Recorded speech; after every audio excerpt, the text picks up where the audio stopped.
So in the last class, what we did was we understood about TensorFlow object detection but on custom data, right? So we understood this whole thing, and one main problem that we were having was, see, unlike everything, most systems do not have GPUs, right? It does not have enough good GPUs to actually run this. So our thing was basically we were running this on CPU, right? So the problem was it was very slow. What we need is some GPU based system to run this. Now the problem is most systems, like I said, do not have GPU installed. So what we can do is we can select a platform which is unique, which is similar to all, so that everyone can use this and we can run this there. So I would have said Paperspace or something because those are cloud platforms, so it is easier. But I would suggest, why go there when you already have free GPU available using Colab, right? So what we will be doing is, now we will be understanding about TensorFlow object detection on custom data, and we will be doing this on Google Colab. So mind you, the steps are going to be similar. There is just one step that is going to be different, but other steps are similar. So steps are similar, like I said. So let us go in here and see what is happening. So the very first thing that I'm going to do is, right, see, these two steps I have already done and I'm not going to do this again. So what I have done is basically I have gone inside my content and my drive. This is inside my drive. So I am here now, and what I have done is I have cloned the models repository, right?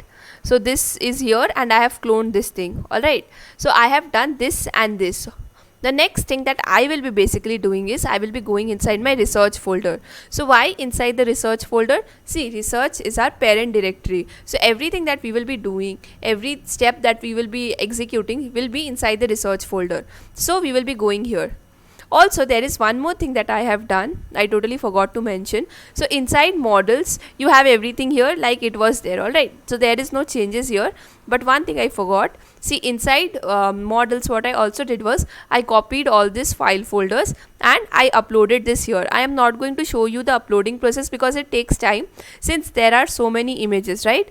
What I have done is basically I have uploaded into my Google Drive inside the research folder all these files that are inside utils. So let us see here. See, so this is inside my research, and you can see you have the images folder. Inside images you have train and test images, right? Then if you go deeper here, you will find this training folder. Inside training, what did you have? You had label map.txt, right? So if you look here inside training, you have label map.txt. Then you have generate TF record file and XML to CSV file, right? So two things that I have already done before the recording is basically I have cloned the models repository, and I have added, or I have uploaded everything that is inside my utils. I have copied this thing and I have uploaded this in here. So these are the two things that I have done. Now what we will be doing is we will be downloading the model that we will be using. So like last time, we are again going to use SSD MobileNet V1 Coco. Alright, so let us download and extract it.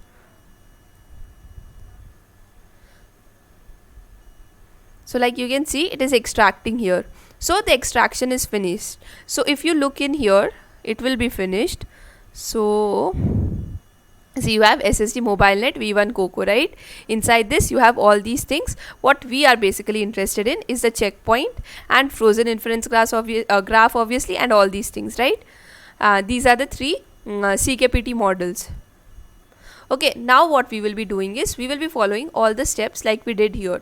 Alright, so once I have added this, so there is no need to create your virtual environment here. Obviously, what we will be doing is, now basically instead of following this CPU step, we will be installing everything from here, this GPU step. Alright, so I have written this step here. This is the step. But before that, I am also installing one more thing. So here you have TF Slim. So TF Slim is required when you are training, but Google Colab by default does not have TF Slim. Alright, so that is why we have to download TF Slim, and I am downloading the protobuf. So since we do not have any Conda environment in Google Colab, so we cannot use this step. So we cannot use conda install -c anaconda protobuf.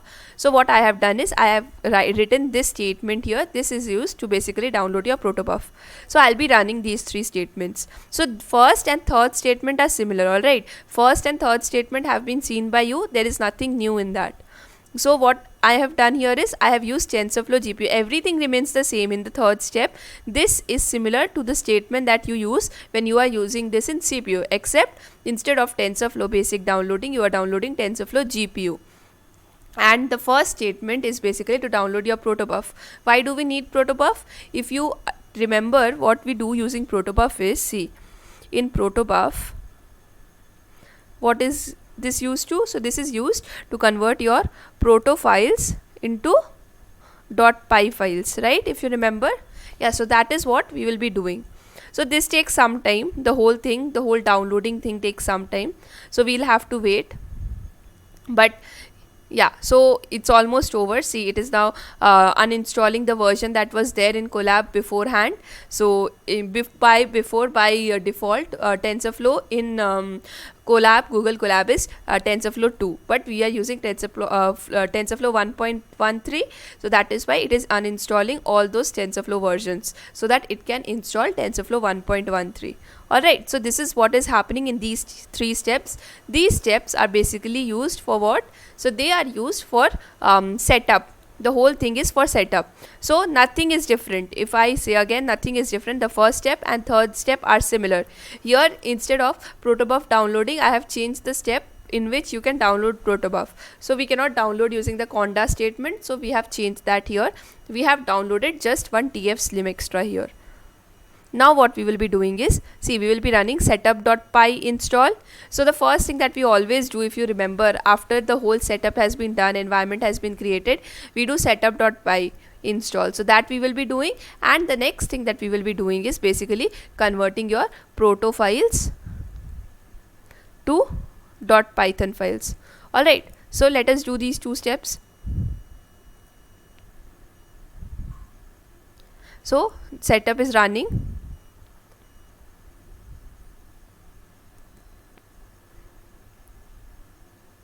And at the same time, after this, what will happen is your proto files will be converted to Python outputs. Alright, so this one takes a bit of time, but yeah, you have to have some patience here. Obviously, the first part take a bit more time when compared to when you were doing this in your CPU, but this time is all made up for when you do for the running of GPU, when you are finally training it. Alright, so there at that time this is very helpful. So bear with me, this takes some time. But yeah, you will be provided with this notebook. You don't have to worry about that. You will have to follow every step here. This is pretty easy. The only step, the few steps I will write down, those steps that are not written here, but you will have to follow. I'll write those down for you. All right, so we'll talk about that.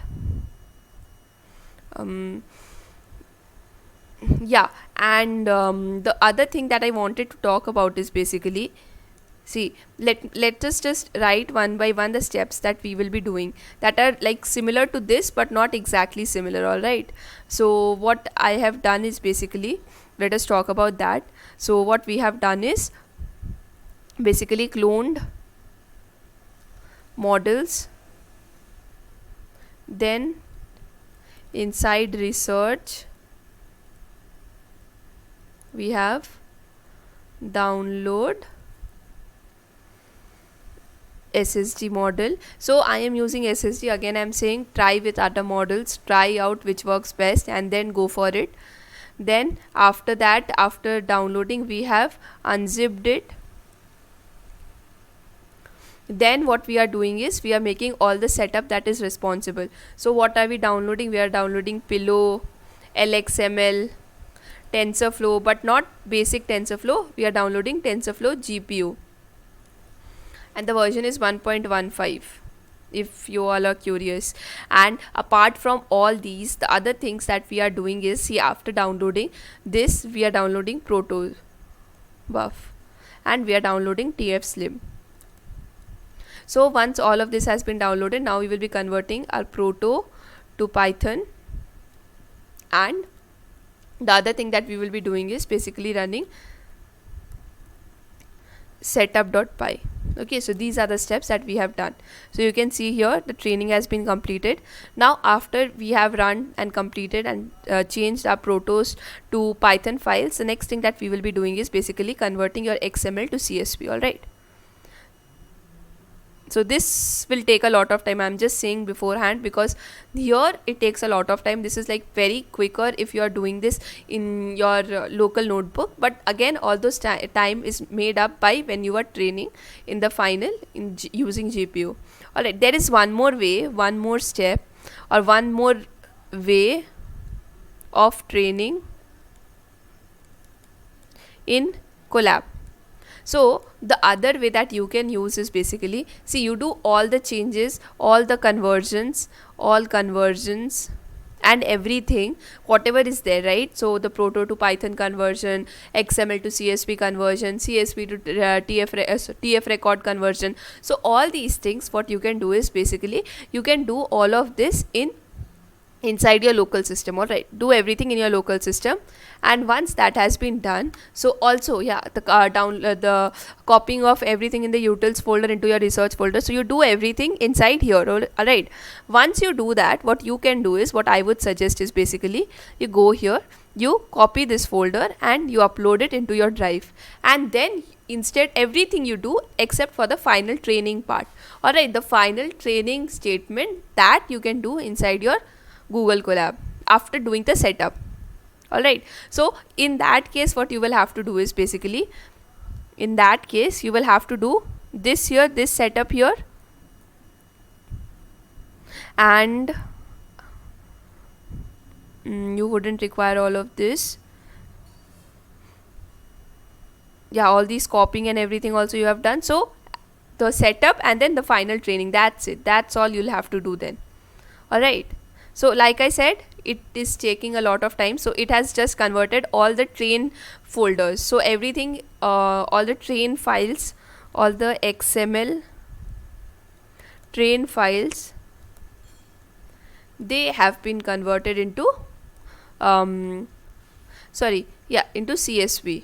Now see, you can see here, this means yellow means it has done completed. Now it has also converted your test files. So this step is done. The next thing that we will be doing is, after converting from XML to CSV, you are going to generate TF records. Alright, so now what will happen is, the statements are the same. If you remember, we have talked about in depth about these statements. So what happens is, you are basically running generate tf record.py, this file, and inside this file what they ask for the CSV input. So you have to say where your CSV inputs are. So CSV input are in images. So if you go in here and see your images folder, see inside images now you have train labels and test labels. All right, and these CSV files, and then they ask for the image directory. So you give your image directory, whether it is train or test, and your final output path. So your output path will be inside the research folder, train.record and test.record. So it is running. Again, this takes some time, but bear with me.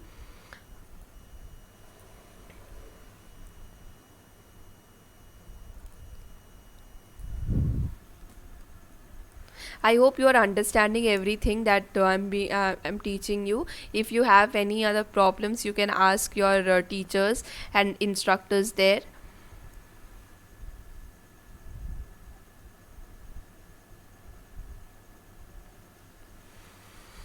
So conversion takes a lot of time. Like I said, it would have been better, more ideal, if you had already converted everything in your local system, and then finally you would have uploaded it here. So now you can see my first has been generated, TF records has been generated for my train folder. Now for test folder, it will not take that much of time. The reason why is because this is a smaller folder compared to your train folder. So the train one is going to take time. Obviously test also takes time, but this will take a bit less time. Then we are going to do some small changes that we were required. So the TF records have been generated. Now what we are going to do is basically, now you're going to copy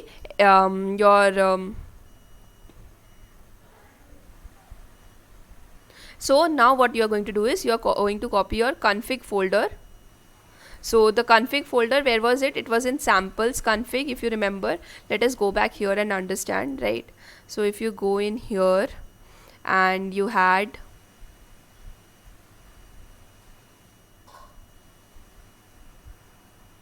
object detection, samples, configs. Now here you had all the configuration files, right? So this was for SSD MobileNet v1 Coco. So what we are going to do is we copied this and we pasted this where? We pasted it inside a training folder, right? So that is what we are going to do. That is our first step. And the second step that we will be doing is we will be moving our train.py into a research folder. So let us do that. Now the next thing that we will be doing is, let me add this here. Okay, so now you will be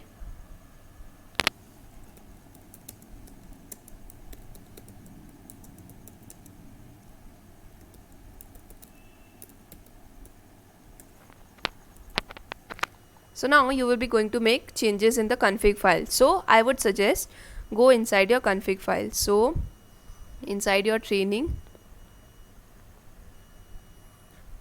you have your config file. Now open this config file and make the changes as they are required, right? So if you remember, how does our changes start with? So there are a few changes that we have to do, right?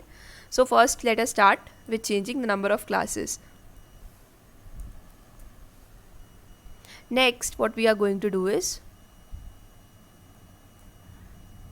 let me just increase this. All right, so let us forget that for a while and let us look here.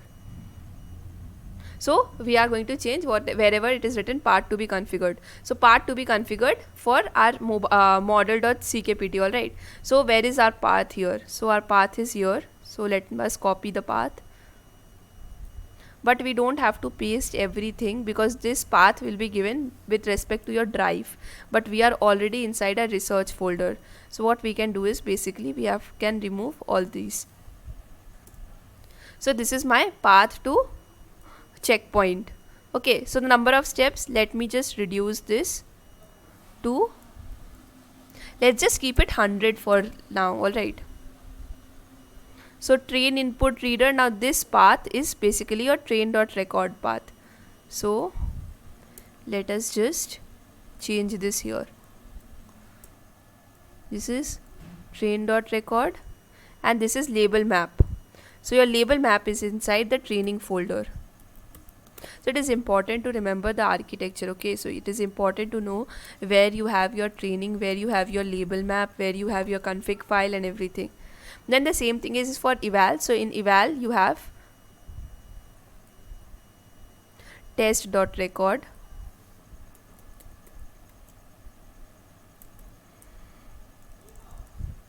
your label map is basically the same thing.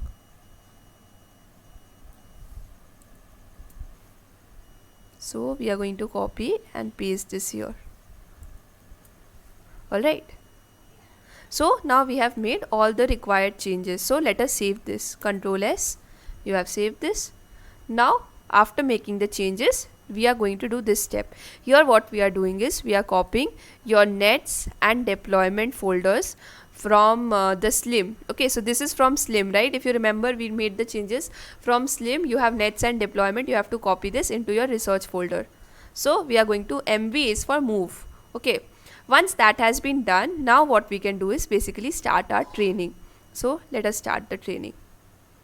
Now this is going to be very quick. If you will see, you'll remember. Okay, and when this happens, let me just make a few changes here so that you remember what changes you are going to make. Alright, so we start with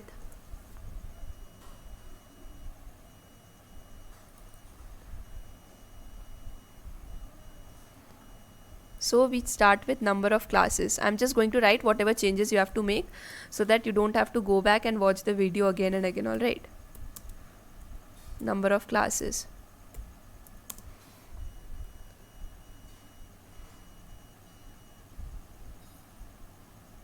Then fine tune checkpoint.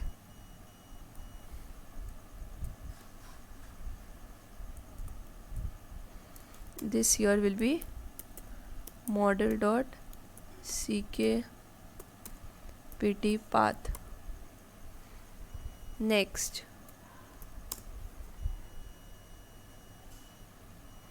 you have your this train input reader. So this path here, here I'll write path to train dot record.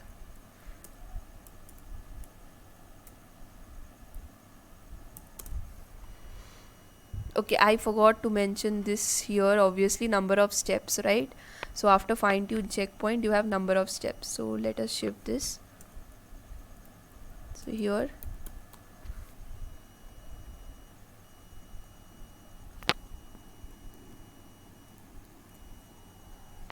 number of steps. So basically this is your epochs.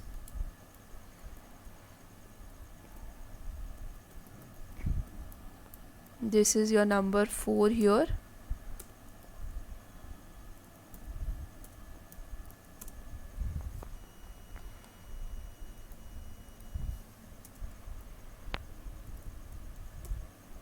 Okay, I'll complete this, don't worry. When I'll be giving it to you, I'll complete the whole thing. Let us look here for now, right? So if you remember, it was taking about what, 5-6 seconds to complete one epoch. Here you see 0.4 seconds, 0.4 seconds. So the time that is being taken is reduced, and reduced massively, right? Now you can see, so that is why 100 epochs trained so quick, and this came down back to loss 4. So this is the best loss it could get in 100 epochs. If you continue this, train for a longer time and everything, you are going to get even better losses, alright? So the losses is going to even decrease, and you might end up with 0.08 or something like that. So now what we are going to do is, basically we are going to copy our export inference file into the research folder, and then finally we are going to run this export inference py. So what this does is, basically it converts your CKPT model into what? So this converts into your inference graph. Okay, so inference graph is basically into .pb. So I am using it for 100. So let me change this here and run this. The next thing that we will be doing is, see, we will be going here. So where is our object detection? Here, and we'll be opening and running Jupyter Notebook here. I'll talk about this. So what we will be doing is, now we will be doing this object detection tutorial. We will be copying all the steps, and we'll be pasting it into our Colab notebook. Alright, so here you see it has been converted. So we will have now a folder called inference graph. So let us refresh this. So you have the folder called inference graph. Here you have frozen inference.pb. This is the file that we are going to use. Alright, so this here has been done. What we are going to do is, basically we are going to run the Jupyter notebook, and then I'll show you what we are going to do next. These steps are what we will be using for inference. So let us open the object detection tutorial notebook. We are going to make just small changes, and else will remain the same. So let us just copy this whole thing and paste it into our notebook. So these are just basic imports, nothing much. Then okay, we'll be copying this later on. Just copy this here, utils folder. Now we are inside our research folder, so we do not have this utils. So what we are going to do is, we are going to add object detection before it. Alright,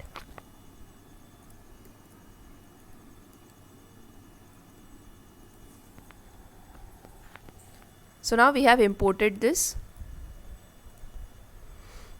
Now let us give our model name. So we do not need all this. We need path to frozen graph and path to labels. So let us copy this.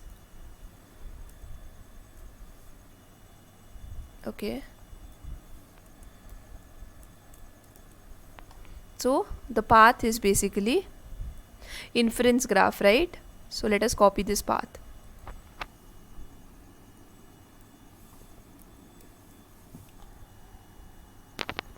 So we are inside the research folder. We do not need this. Let us remove this. Your path to label is basically where? So this is inside training. So training, and this is label map.pbtxt. So run this. Now what we are going to do is, we do not have to download the model because we have trained the model. So let us load our model. I could have let this all be here and just run it one by one. I am showing you that I am copying all of this from here, alright, so that you know how each and every step is done, what is happening in each and every step. So we have already discussed this notebook, right? We have already discussed how this object detection tutorial, this notebook is working, what is happening in it. If you do not remember, I would suggest go back, look into the classes, and then you can understand this. So right now what I'm doing is basically copying everything here. Now this is for detection. So one thing that you have to see the test images. We have to add some test images here because we do not have test images. So what we can do is, right, we can change the path here. We can give this path here.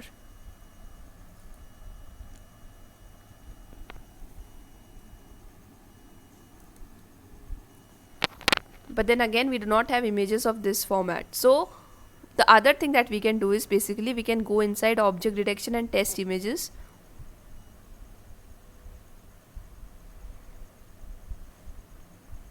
So you have object detection here, you have test images. What you can do is you can delete these two images,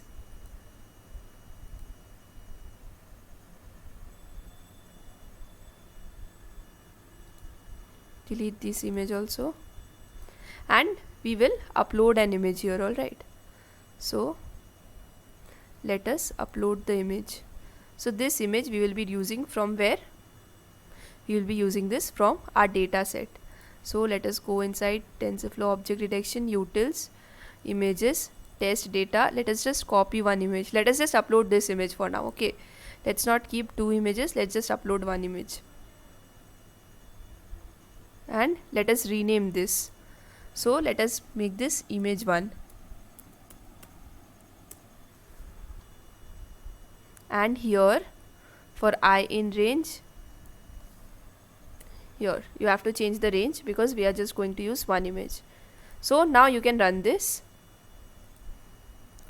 I could have done all of this before and I could just have shown you how this works, but again the whole point of you understanding is when you will see me how I am decoding and solving each and every problem, right?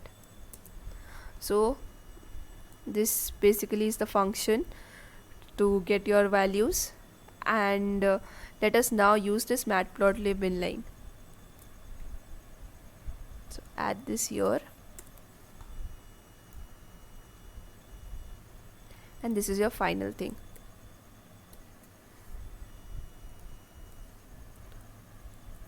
Let us run this, let's see.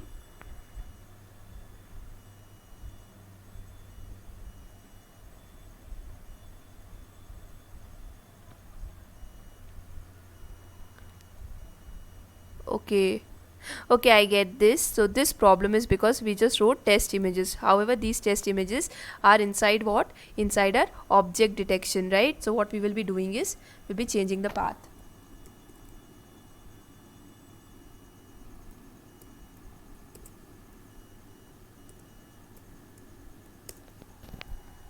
Now let us run this again.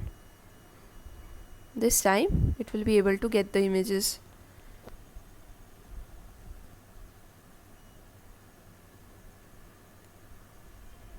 See, it has gotten something and here it has given some value. So what is this exactly? It's given some value. It has given this as 9. See, you can predict it is given 51% 9. So this is pretty good considering that it has only run for 100 epochs, right? So this is a very good result, and if I want, I would suggest you people to use this data set only or change the data set. You can get a lot of data sets online. So object detection data sets, pre-made data sets, so you do not have to go and label all of those and everything. So you can get all of these data sets beforehand. What I would suggest is once you get the data set, right, go label, the labeling has been done. So try this, run this for around 5,000 epochs and then use this as one of your projects. So let us change the size.